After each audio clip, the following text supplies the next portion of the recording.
1 minute দাঁড়াও, করে নিয়ে যা।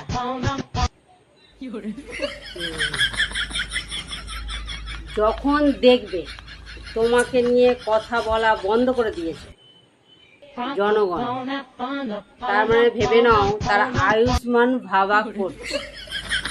তখন কি করতে হবে, মানে ওই 3000 টাকা নিয়ে কিছু একটু আলোচনা করতে, তখন তোমাকে কি করতে হবে, দুমদাম ফাটিয়ে নাচতে হবে। সবাই এখন ফোন দেখে, ওই ফোন দেখে আবার দেখবে ওই 3000 টাকা ছেড়ে দিয়ে তোমার কাছে চলে আসে। তাহলে কি হবে, ভাইরাল যদি হতে হয় লোকের মুখে মুখে মুখে মুখে থাকতে হবে, তবেই মানে এ শেয়ার করবি, ও শেয়ার, ওই দেখ নাচছে, শেয়ার করে দে, দেখ নাচছে, শেয়ার করে দে, ইয়ে ভাইরাল হতে চাও তো চট জলদি লিপস্টিক পরে নাও।